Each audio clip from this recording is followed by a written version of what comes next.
So, hello, dear students, welcome back. And today we are going to learn the fourth part of chapter 2 Geography, and that is natural vegetation and wildlife. Natural vegetation and wildlife are very important resources, just like the other resources. But first of all, we have to learn two important terms. Term number one is biosphere. Here, bio means life, and sphere means a place where life exists. And as you know that natural vegetation and wildlife are biotic resources, means they have life, and life required some of the things. और सबसे पहली चीज है land, means lithosphere. Second, it requires water, means hydrosphere. Then it's require air, means atmosphere. और जहाँ पे ये सारी चीजें एक साथ मिलती हैं, वो particular zone, and that narrow zone is known as biosphere. The second term is ecosystem.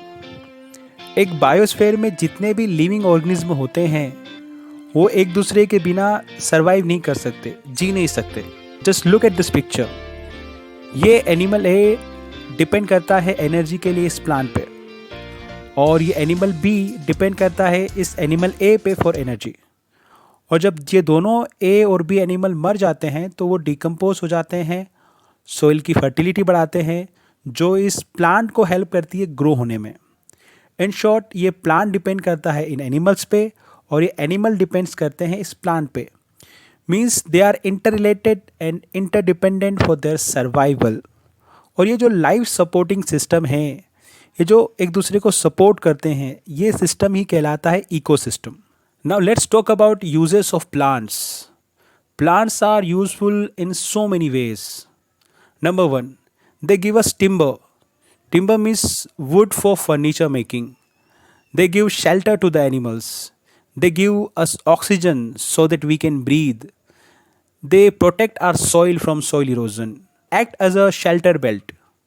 They increase our underground water level. And apart from that, they give us fruit, nuts, rubber, terpene oil for making paints, gum, medicinal plants are there. They give us paper and so many things. Animals are useful too. They give us milk, meat, skins, wool. They give us honey, and they help in the pollination of flowers. Animals also play a very important role as a decomposer in the ecosystem. As you can see in this picture, जब भी forest में कोई animal की death हो जाती है तो वो उसे वहाँ से ख़त्म कर देते हैं, हटा देते हैं, साफ़ कर देते हैं. फॉर एग्ज़ाम्पल, वल्चर के पास एक ऐसी एबिलिटी है कि वो डेड लाइव स्टॉक को भी खा सकता है. तो as a scavenger, as a cleanser उसको वहाँ से खा के ख़त्म कर देते हैं. तो इन्वायरमेंट को क्लीन करने में भी इन एनिमल्स का काफ़ी इंपॉर्टेंट रोल है. Distribution of natural vegetation. We can classify the whole vegetation of entire earth into 4 parts: forest, grasslands, scrubs and tundra. Let's learn them one by one. First of all, forest. Forest is a place where we can find trees. और ये place associated है उस area से जहाँ पे बहुत ज़्यादा rain होती है, जहाँ पे सफिशिएंट वाटर सप्लाई होती है. अब हाइट ऑफ द ट्रीज और density of the trees depend करती है वहाँ के मॉइस्चर पे. Second is grasslands. ग्रासलैंड्स हमें मिलेगी मॉडरेट या मीडियम रेनफॉल वाले एरिया में.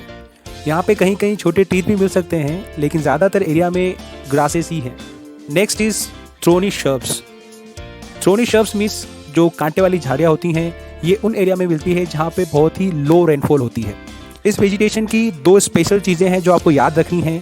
पहली, डीप रूट्स. इनकी जड़ें बहुत गहरी होती हैं. और दूसरा, इनके जो पत्ते होते हैं उसके ऊपर एक वैक्सी सरफेस होता है जिससे अंदर का मॉइस्चर बाहर नहीं जा सकता. तो ट्रांसपिरेशन की जो प्रोसेस है वो स्लो हो जाती है.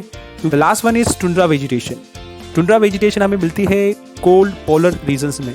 यहाँ पे मिलने वाली वेजिटेशंस में स्पेशली मॉसेस और लिंचेस हैं.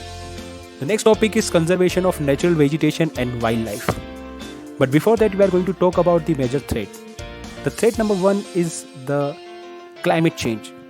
Our climate is changing day by day. Somewhere there is drought, somewhere there is flood. So there is so much variation in the climate. There is so much uncertainty. The second is deforestation. We are cutting down the trees recklessly. बिना सोचे समझे tree को हम cut किए जा रहे हैं। Natural vegetation और वाइल्ड लाइफ पे इसका बहुत बुरा असर पड़ रहा है। Soil erosion, constructional activities, cities develop हो रही हैं, इंडस्ट्रीज़ डेवलप हो रही हैं। और अगर हम बात करें नेचुरल डिज़ास्टर्स की तो फॉरेस्ट फायर हैं, सुनामी, लैंडस्लाइड, ये भी काफ़ी हद तक खतरा बनी हुई है नेचुरल वेजिटेशन और वाइल्ड लाइफ पे। अब मेजर थ्रेट में हम बात करें पोचिंग की, यानी जो शिकार किया जा रहा है। शिकार करने के पीछे दो रीज़न हैं। पहली चीज़ तो ये कि एनिमल का ट्रेड कर दिया जाता है और some time the organ of the animals are sold illegally. Hide, skin, उनके नेल्स, टीथ, हॉर्न और कभी कभी जो उनके फैदर्स हैं, उनके पंख हैं, उनको भी बेच दिया जाता है। Now conservation. बेसिकली कंजर्वेशन करने के तीन तरीके हैं। सबसे पहले उन एरिया को आइडेंटिफाई करना जहाँ पे varieties of plants and animals available है, फिर उसे प्रोटेक्टेड कर देना, यानी ह्यूमन एक्टिविटी को या तो पूरी तरह से रोक देना या फिर उसे रेगुलेट करते रहना, मॉनिटर करते रहना। सेकंड थिंग है अवेयरनेस। लोगों में अवेयरनेस फैलाना बहुत ज़रूरी है। उन्हें अवेयर करना कि क्या खतरा हो सकता है, उन्हें अवेयर करना कि why plants and animals are important for our life. तीसरा तरीका है लॉ मेकिंग और लॉ इन्फोर्समेंट का। चलिए वन बाय वन समझते हैं। National park, wild life sanctuary, biosphere reserves, ये वो प्लेसेस हैं जिन्हें प्रोटेक्टेड कर दिया जाता है ताकि वहाँ पे रहने वाले एनिमल्स और वहाँ पे मिलने वाले प्लांट्स को कंजर्व किया जा सके। यहाँ पे कुछ एरिया में ह्यूमन एक्टिविटी अलाउ होती है पर उन्हें रेगुलरली मॉनिटर किया जाता है, और कुछ सेंसिटिव एरिया में ह्यूमन एक्टिविटी को पूरी तरह से बंद कर दिया जाता है। Now let's talk about awareness program. सरकार कई तरह के अवेयरनेस प्रोग्राम चला रही है। उनमें से एक है सोशल फॉरेस्ट्री। सोशल फॉरेस्ट्री में एक कम्युनिटी को पहले ट्रेन किया जाता है और फिर उन्हीं के लोकल एरिया में जहाँ पे कोई बैरन लैंड है या कोई बंजर ज़मीन है, वहाँ पे उनसे प्लांटेशन करवाया जाता है।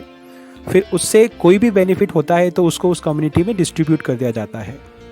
सेकंड है वन महोत्सव। जुलाई के फर्स्ट वीक में एक पूरा वीक सेलिब्रेट किया जाता है अक्रॉस द कंट्री। कई तरह के प्रोग्राम होते हैं, प्लांटेशन किया जाता है। तो एक वीक है जो सेलिब्रेट किया जाता है ट्रीज़ के लिए, फॉरेस्ट के लिए, एनिमल्स के लिए। तीसरी चीज़ इसमें है awareness for the school children. School childrens को अवेयर किया जाना बहुत ज़रूरी है, उन्हें इनकरेज करना बहुत ज़रूरी है ताकि वो अपनी रिस्पॉन्सिबिलिटी को समझें और उनका जो सेंस ऑफ अंडरस्टैंडिंग है फॉर नेचर, जो लव फॉर नेचर है, वो डेवलप किया जा सके। चलिए अब लॉज की बात करते हैं। वैसे तो हर कंट्री में अपने अपने लॉज हैं जो एनिमल ट्रेडिंग को या किलिंग ऑफ एनिमल को रोकती हैं। पर्टिकुलरली इंडिया की बात करें तो यहाँ पे killing of lions, tiger, dears, great Indian bustard, peacock पूरी तरह से बैन है। लेकिन फिर भी एक स्ट्रिक्टनेस बहुत ज़रूरी है लॉ में, जिससे कि लोगों के मन में डर रहे और इस तरह की जो किलिंग ऑफ एनिमल है उसे रोका जा सके। नाउ लास्ट टॉपिक है CITES, means the convention of international trade in endangered species. ये एक इंटरनेशनल एग्रीमेंट है बिटवीन द कंट्रीज, जिससे कि जो इंटरनेशनल इलीगल ट्रेड है इंडेंजर्ड स्पीसीज़ का, उनको रोका जा सके। तो इस तरह के इंटरनेशनल कानून और नेशनल कानून बहुत ज़रूरी हैं जिससे कि फ्लोरा और फोना को बचाया जा सके। तो ये तो था आज का हमारा टॉपिक। आई होप आपको समझ में आया हो। Thank you so much for watching.